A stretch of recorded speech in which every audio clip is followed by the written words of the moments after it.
Let us see some more deductions in respect of Section 36, subsection 1. Now, there could be a case where a company can incur expenditure in respect of family planning amongst its employees, right?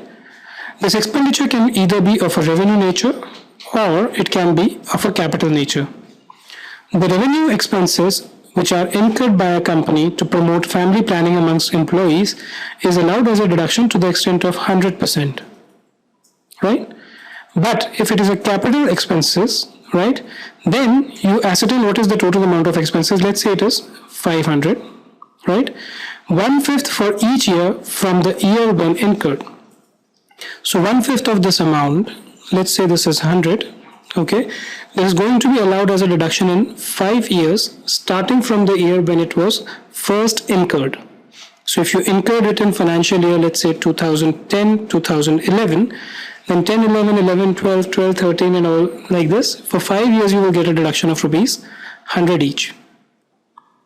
If for some reason you are not able to claim the entire expenditure because the income is less, then the carry forward is allowed in a manner similar to unabsorbed depreciation, right? Non-corporate employees can claim a deduction under Section 37(1) or Section 32. Now this is a case what we were discussing for a company.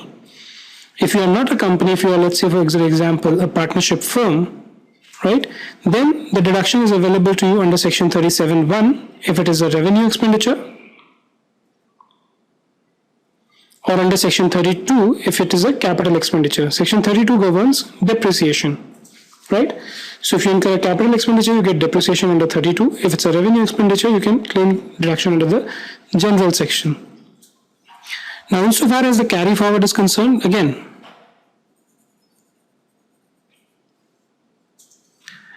the carry forward is allowed in a manner similar to unabsorbed depreciation, which means that you need to just go back to the previous slide to check what are the rules relating to carry forward of unabsorbed depreciation. Securities transaction tax. Just in case you are not aware, this is a tax which is levied on purchase and sale of securities on the stock exchange, right? So securities transaction tax paid by a business is allowed as a deduction provided it is in respect of taxable securities transactions entered into in the course of business.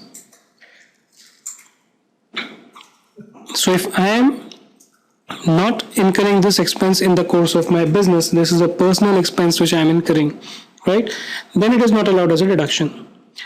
Provision for bad and doubtful debts. Now normally a provision for bad and doubtful debt is not allowed as a deduction for companies. What this provision wants to cover here is that for rural branches of bank and cooperative banks, this is allowed as a deduction. So if let's say for example you are a rural branch of a bank. Rural branch, again you have to see what qualifies as a rural branch, right? But if let's say for example you qualify as a rural branch of a bank, then if you make a provision for bad and doubtful debts, that is allowable as a deduction. And similarly for the cooperative banks also, this is allowed as a deduction. Some of the other ones are special reserve created by financial corporations. We will see it in detail. Employer contribution to a pension scheme, that is also allowed as a deduction. Pension is basically if an employee retires from a company. So let's say you are an employee, you work for a company. After you retire, you don't have any source of income, right? So normally what used to happen mainly in the government sector is the government used to give you a pension, which is a smaller amount as compared to your regular salary, but it is given in order to ensure that you are able to meet up your regular expenses. Now, many companies have now floated these pension schemes where, even if you're not a government employee, you can make a contribution during your employment, and once you retire, then you get a pension from this. Okay, so the employer contribution to this pension scheme is also allowed as a deduction.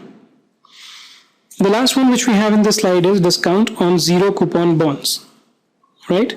Issued by an infrastructure capital company or an infrastructure capital fund or a public sector company. Now, zero coupon bonds, what happens in these cases is that, there are certain bonds which are issued at a discount. So if let's say the bond is worth rupees 100, what will happen is you will be issued this at 100, and on maturity you will get 100 rupees back. So this discount which is there, which let's say for example there's a company who issues bonds, right?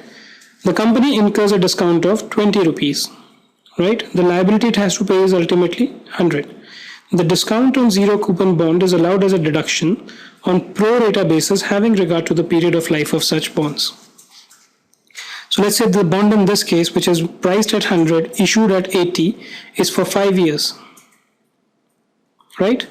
So what is happening here is there's a discount of 20 rupees. So this 20 rupees is going to be spread over the life of the bond, which is 5 years. So every year you will get a deduction for 4 rupees as discount on a pro rata basis, right? Let us move on to the next slide then.